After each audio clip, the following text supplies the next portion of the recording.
Hello, and welcome to the Intel Brief. Today is Wednesday, 6 August.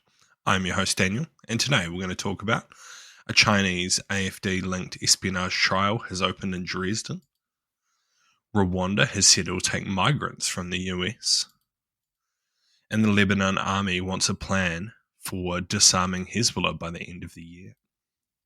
So firstly, a court in Germany's eastern city of Dresden began a trial of two suspected spies from China. One of the defendants is a former assistant to a lawmaker of the far-right AfD party and is accused of passing information to China since 2002.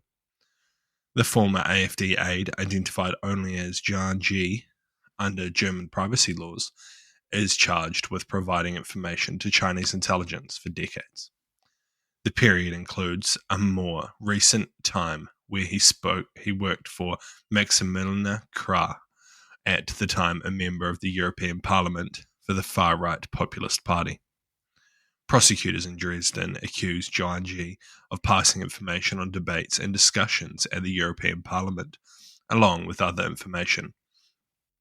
He is suspected of illegally accessing more than 500 documents for the Parliament, for which his boss was a member between 2019 and 2025, had the classified particularly sensitive. It's not a security classification, so okay. Zhuan, who was arrested in the eastern city of Dresden in April 2024, is also suspected of gathering information on senior AfD figures, including the party leader Alice Weidel and Tino Kruppler. It is also possible that information collected by Zhuan Ji includes sensitive details about the workings of the AfD itself, the revelation of which could provide an embarrassment to the party. However, Krah told news magazine Der Spiegel that he had never discussed certain internal problems with the defendant. So what? This is a long time to be working as an agent within a political party. And it goes to show the effectiveness of Chinese intelligence.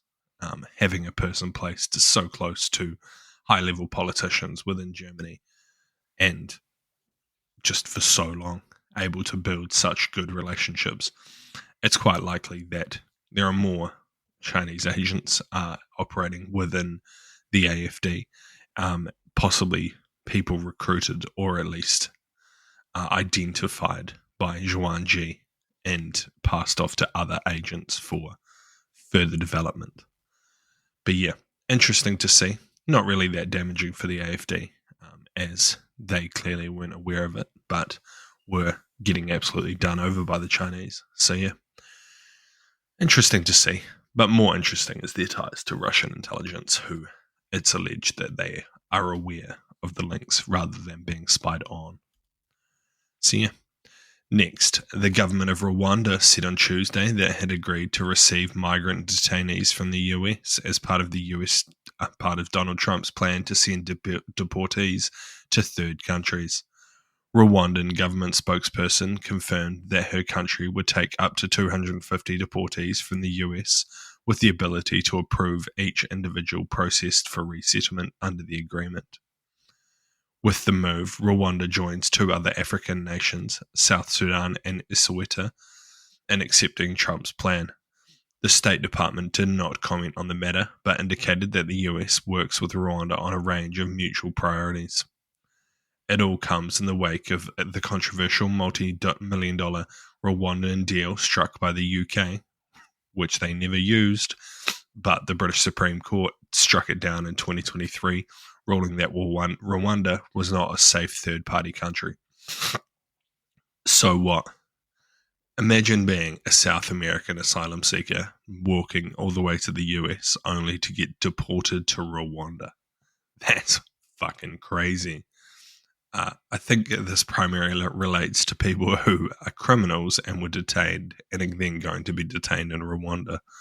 But that is not that clear.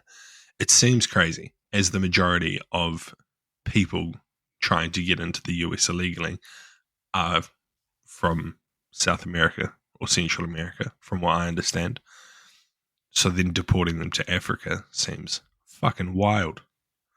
But hey, guess that's just Trump's way. And lastly, Lebanon's government has tasked the army with developing a plan in which only state institutions will have weapons by the end of the year. Such a move would effectively disarm Hezbollah, an Iranian-backed Shiite militia, political party, and militant group who are in Lebanon. Tuesday's cabinet's decision follows heavy pressure from the United States to disarm the group. It comes as part of implementing the November 2024 ceasefire that sought an end to the year of war between Israel and Hezbollah, including 2 months of all-out conflict. Under the ceasefire, the Lebanese government authorities, including the army and internal security services, should be the only armed people within Lebanon. The current Prime Minister said the government has tasked the Lebanese army with settling an implementation plan to restrict weapons to the army and other state forces before the end of the year. The plan is to be presented to the cabinet by the end of August for discussion and approval, Salam told the press conference after a marathon cabinet session lasting nearly 6 hours. So what? It is highly unlikely that Hezbollah will hand over their weapons without a fight.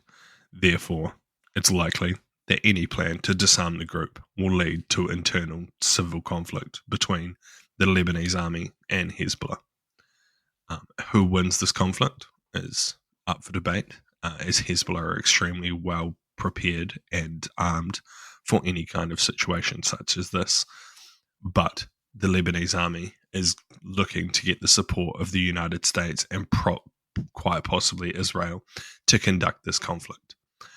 The disarming of the group would be super beneficial for the country, as it would remove some massive internal issues that they've faced for years around politics not being able to run because of the multiple armed groups within the country just kind of railroading any kind of political progress.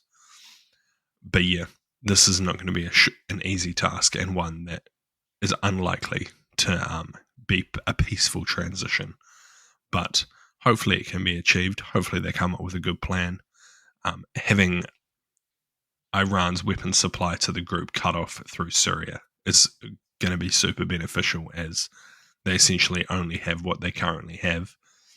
And, well, they probably still have the ability to smuggle lots of small arms and ammunition, but they're not going to be able to get any like missiles and stuff from Iran, which is what they used to frequently use. But yeah, no short task. Thank you for listening to today's Intel Brief. I've been your host, Daniel, and I'll see you again tomorrow. See you.